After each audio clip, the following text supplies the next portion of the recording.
একটা মিষ্টি না। চ। টাকা দে। কিসের টাকা? আমরা শুনেছি নাকি? যেগুলো খেয়েছি সেগুলো 12টা লিচু 2টো আম 50 টাকা ফেলি যা। ও তো চেক করেছি মিষ্টি না টাকা, ও টাকা কেন আমরা দিতে যাবো?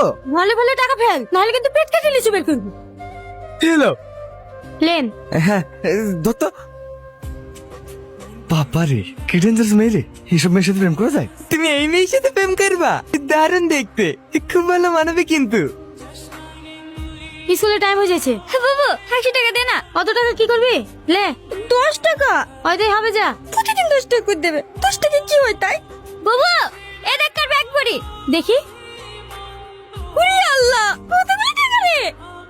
এইবার আমরা বড়লোক হয়ে যাবো, আর আমাদের কষ্ট থাকবে না। এই টাকাতে আমার অপারেশন হয়ে যাবে, পাকা বাড়ি ঘরে হয়ে যাবে, আমাদেরকে আর রাস্তা রাস্তা আমলেছি বেচতে হবে না। লোকের টাকা লি স্বপ্ন দেখা দেখি, ছাড়, যার টাকা তাকে ঘুরে দিতে হবে। বাবু তোর কি মাথাটা খারাপ হয়ে গেল নাকি? টাকাগুলো একবার দেখ, এতগুলো টাকা আমি বাপের জন্ম দেখিনি। এ টাকা খোয়া যাবে না বাবু, মরে গেলে দেবো না। চুপ করবি, যা তাড়াতাড়ি স্কুল যা। এরকম করিস নি বাবু, একবার ভালো করে ভেবে দেখ। গেলি আশেপাশেও জিজ্ঞাসা করেছি, কেউ কিছু বলতে পারছে না। ও টাকা আর পাওয়া যাবে নাকি? ও টাকার আশা ছেড়ে দাও। রাস্তায় 10 টাকা পড়ি বেলা কেউ স্বীকার করে না তো 10 লাখ টাকা। হ্যাঁ, টাকা দেখলে কাঠের পুতুলা হা করে। টাকাটা সত্যি হতে পড়ে গিয়েছে না লুকিয়ে রেখেছে সেটাকে আমরা বুঝতে পারবো? পুলিশের হাতে তুলে দাও, আপনি টাকা বেড়ে আসবে। মালিকার হুকা, ও আমাকে চোরের বদনাম দেবে কেন? আমি চোর? 4 বছর ধরে আপনার ভেটার ম্যানেজার আছি, কোনদিন এক টাকা ওদিকে হয়েছে বলতে পারবেন? আমি তোর কথা বুঝতে পেরেছি, কিন্তু লাইনে কথা বুঝতে হবে তো। কে বলেছে তোকে ওই পাগলকে ব্যাগ দিতে? ও নিজের প্যান্ট সামলাতে পারে না, টাকার ব্যাগ কি করে সামলাবে? লেবার পেমেন্ট করার লিগে টাকাটা আসতে পাঠানো, এখন আমি লেবার পেমেন্ট কি করে করবো তুই বল? কেন ও দেবে? গায়ের জর্দ খেলে তো সব হবে না, লাইনে কথা বলতে হবে তো। আমি কি একবার বলেছি আমি দেবো না? টাকা যেহেতু আমার সাথে হারছে, বাড়ি বেঁচে হলেও টাকা লিখে দেবো, সেকেন্ড আমার আছে। চলো বড় ভাই। রাগ করছি কেন? একটা অ্যাক্সিডেন্ট হয়ে গেছে, ইতে তো কারোর কিছু করার নাই। তুই 100 টাকা দিয়ে আমাকে, বাকিটা আমি ম্যানেজ করছি। আপনি তো সবই জানেন চাচা, তোমার সাথে মায়ের অপারেশন করলে আসলাম, এখন আমার কাছে 1 টাকাও নেই। দেখি বিলের মাঠে জমিটা বিক্রি করি, যেভাবে হোক 2 দিনের মধ্যে টাকা ম্যানেজ করে দিছি।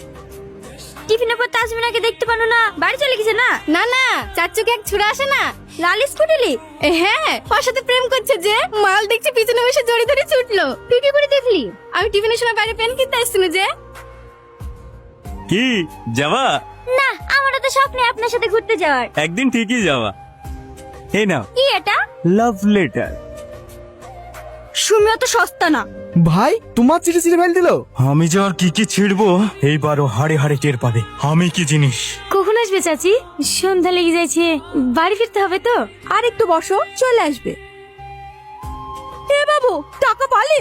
না, আর পাওয়া যায়? এই তোমার ব্যাগ?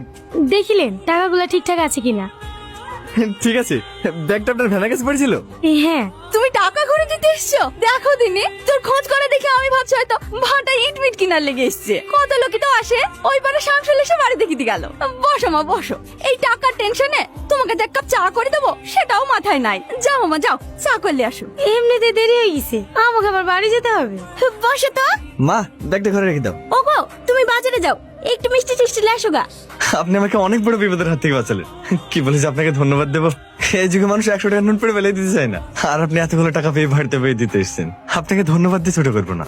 আপনাকে প্রথমে দেখে হয়তো আমি অন্যরকম ভেবেছিলাম, কিন্তু আপনি সত্যি অনেক বড় মনের মানুষ। দেখেন, এগুলো তো আমার পরিশ্রমের টাকা না, এগুলো আপনার মেহনতের টাকা। আমি কেন যেই নেই, আল্লাহ তাকে কখনোই ক্ষমা করবে না। একটা কথা বলবো? হ্যাঁ বলেন। রাগ করবেন না তো? বলেন। আপনি যেমন সুন্দর, আপনার চিন্তাধারাও আপনার মতোই সুন্দর। তোমার বাড়ি কোথায় মা? জামালপুর। এই পলাশী জামালপুর? হ্যাঁ, জামালপুরই তো আমার মায়ের বাড়ি। আনারুলকে চেনো? মস্তান আনারুল? না না, মস্তান হবে কেন? চোখের সামনে অন্যায় দেখলে প্রতিবাদ করে। হ্যাঁ, ওদেরকেই মস্তান বলে। অন্যায় করলে পুলিশের শাস্তি দেবে। তোমার ভাই পুলিশ নাকি? আপনার ভাই হয়? হ্যাঁ। তোমার আব্বুর নাম কি? খোকন বিশ্বাস। খোকনের মেয়ে তুমি? তোমার হয়ে গেছো? সেই ছোট দায়িত্বে দেখেছি। তোমার আব্বার ডাক্তারে পা ভেঙেছিল না? ভালো হয়ে গেছে? না চাচি, পা কেটে বাদ গেছে। প্লাস্টিকের পা লাগাতে ডাক্তারে 3-4 লাখ টাকা লাগবে বলেছে। তোমার আব্বু খুব ভালো মানুষ। তোমার আব্বুকে আমার নাম করবা, তোমার আব্বু আমাকে খুব ভালো করে চেনে। এসব করো কেন? আরে চলো তো,